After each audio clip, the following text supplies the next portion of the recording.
Hello everyone and welcome to our final episode of Let's Build a House. We are going to finish the Reptile House today.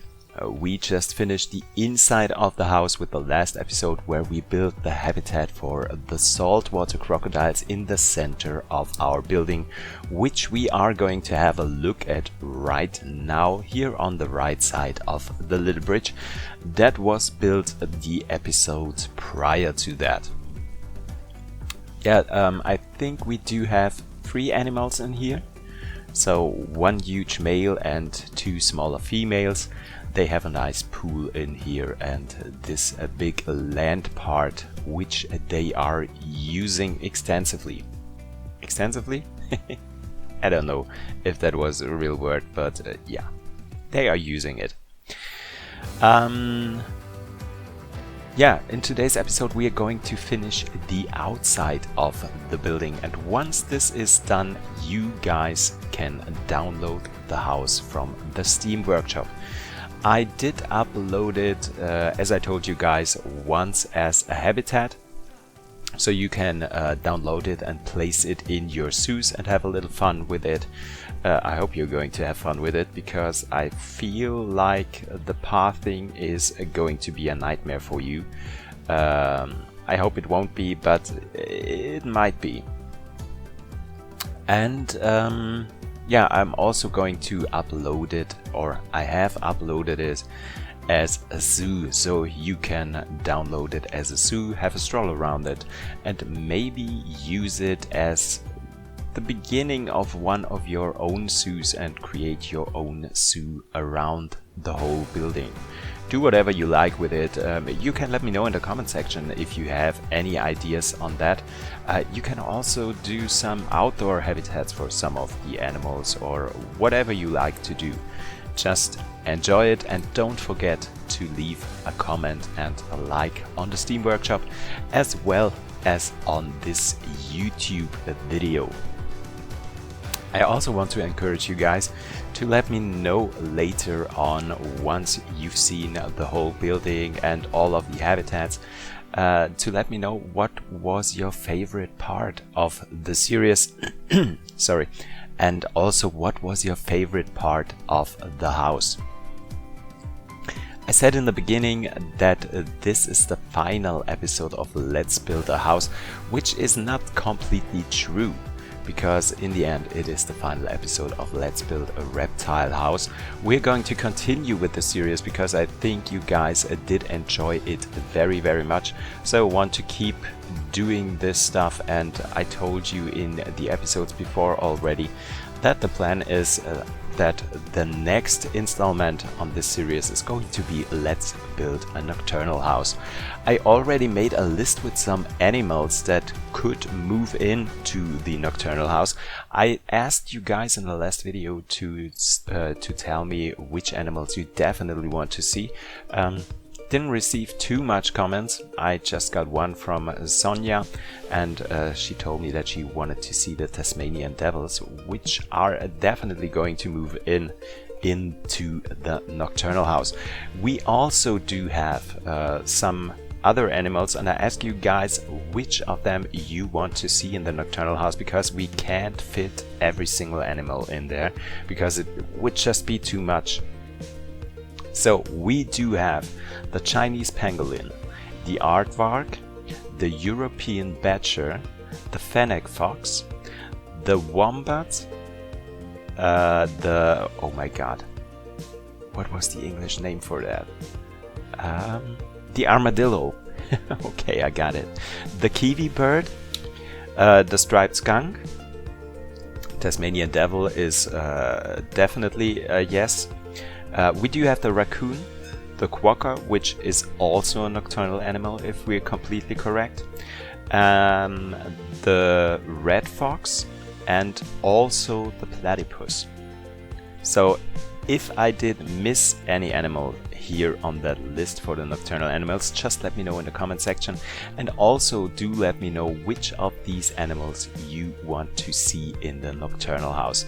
So I thought we do have 8 habitat animals here in the in the Reptile House. So I wanted to have a minimum of 8 animals in the Nocturnal House as well. Maybe 10, but not more than that. I think, let me count how many animals I was talking about, or how many animals that could move in here.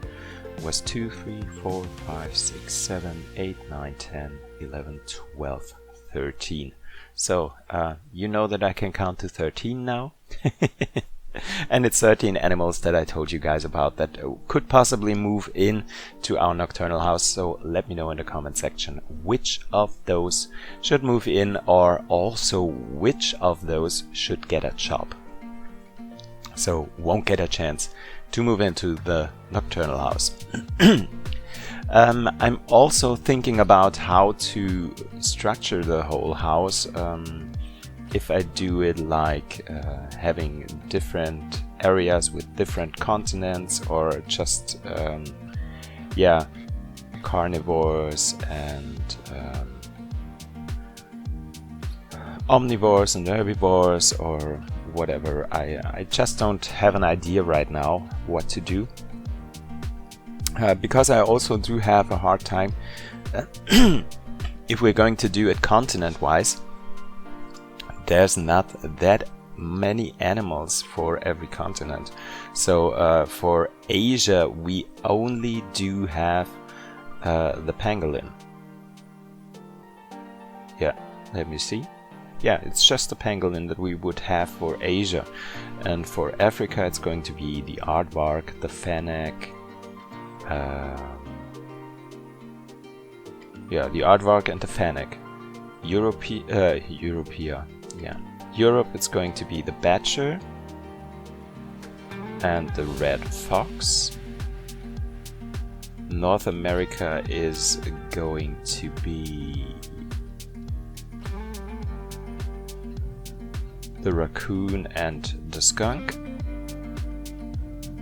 Australia we do have the wombat, the kiwi, the quokka, the devil and the platypus. And South America we're having the armadillo, which could also go for North America, to be completely honest, because we do have lots of armadillos in Florida, Texas, so the southern states of North America.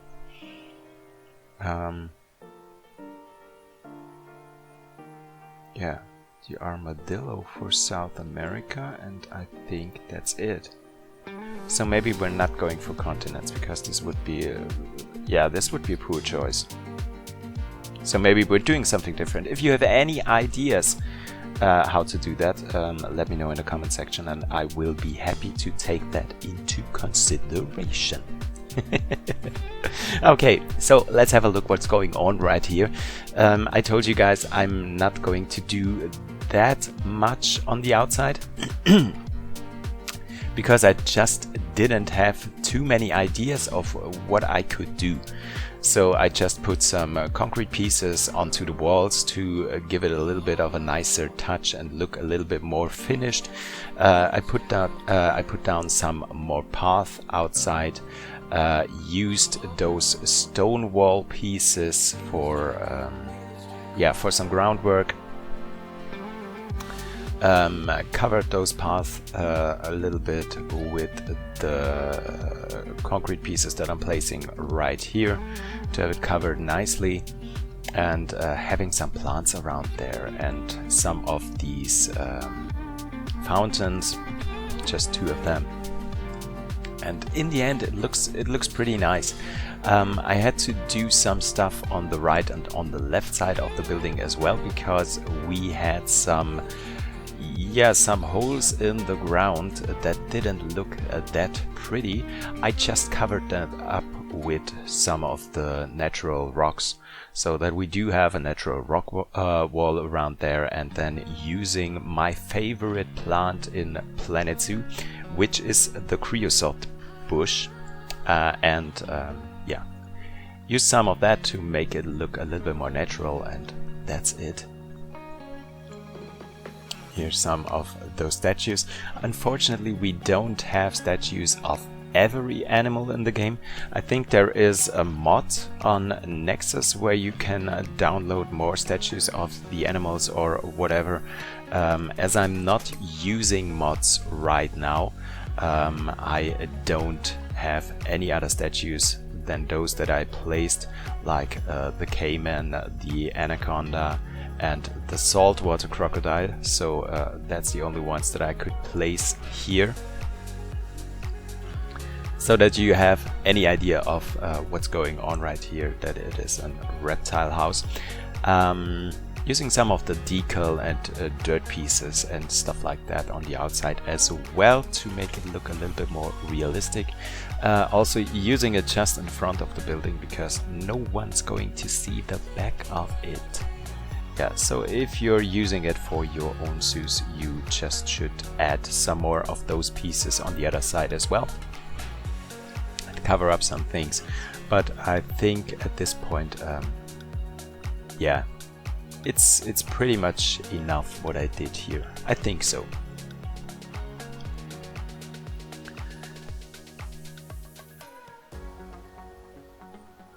Yeah, I wanted to have a sign on the door, so I was deciding which one I'm going to take, and I only had the choice. The smallest pieces were those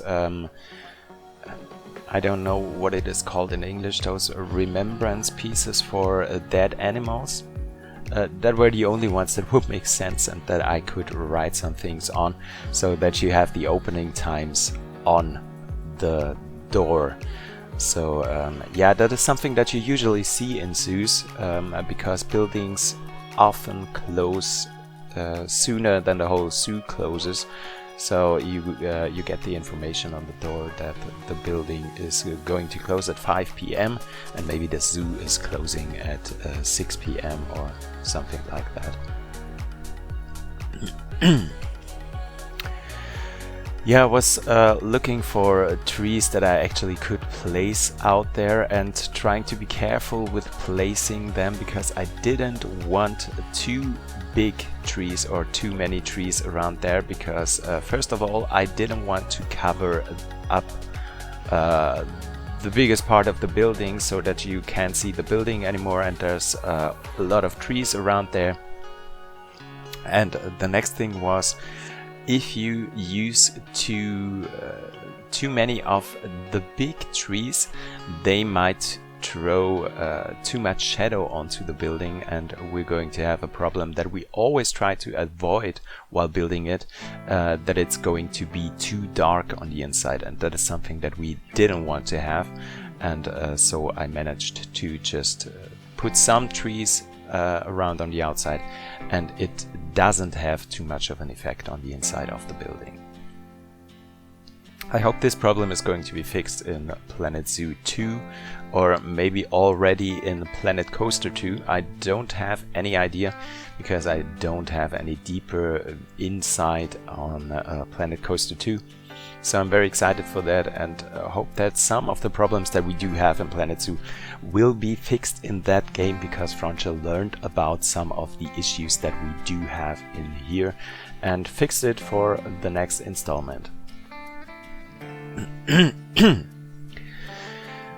Yeah, as you can hear, I still do have some problems with my throat, which is some kind of an ongoing thing. And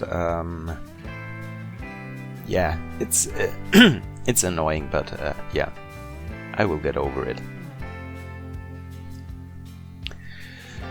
So what's coming next to my channel? I told you guys I'm trying to start with a new episode of Let's Build a House next week, with starting to build the Nocturnal House.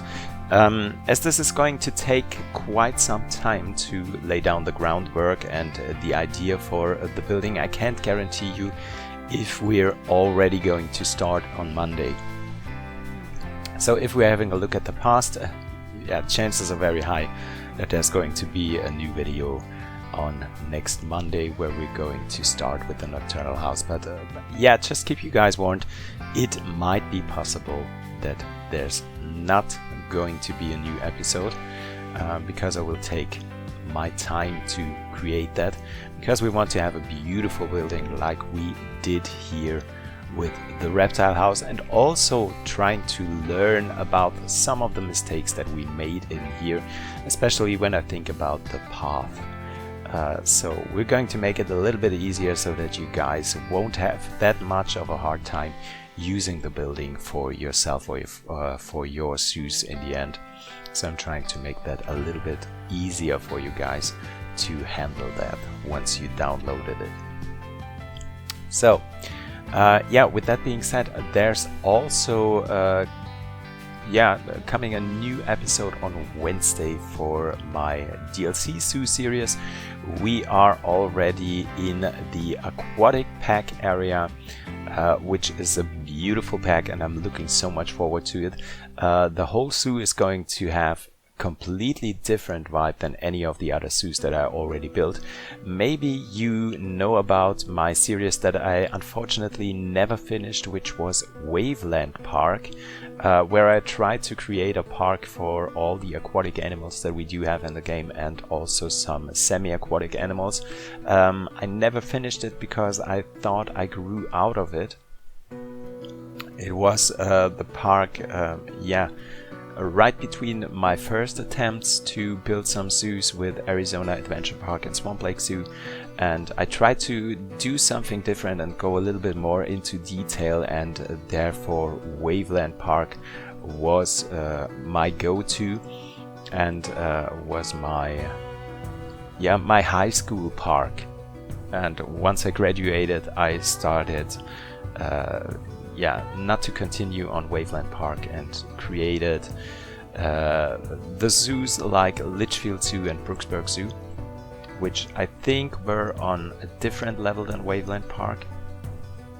And so to get to a point, Haiwan Berenang, as the zoo is called, might be something like Waveland Park 2.0. So I'm very excited for that, because I really enjoyed building Waveland Park, and maybe at some point we are going to create something like that in the future again. So definitely something like Waveland Park 2.0. Okay, so but we are almost finished with our reptile house, and I hope you guys do like what I did with it. I'm also placing some trees around this side of the house. Once again, trying to not cover it up with too many trees and having too much shade in the inside. And I think that's already it. Yeah, that's already it. The reptile house is finished. We can let our guests have a stroll around it, and I'm going to take you guys with me, of course. You can already see there's so many of them in here, and you will see it in the end in the center habitat. The center habitat might be the most popular in there, because all the guests go into the center habitat and stand on that bridge. Oh my god. Yeah, but now let's enjoy the last few minutes. Let's have a tour through our reptile house, enjoy all the animals, all the habitats, and everything that was created within the last, I think it was 10 or 11 weeks. I hope you guys did enjoy this series. I'm going to leave you with the impressions of the house and a little bit of music right now.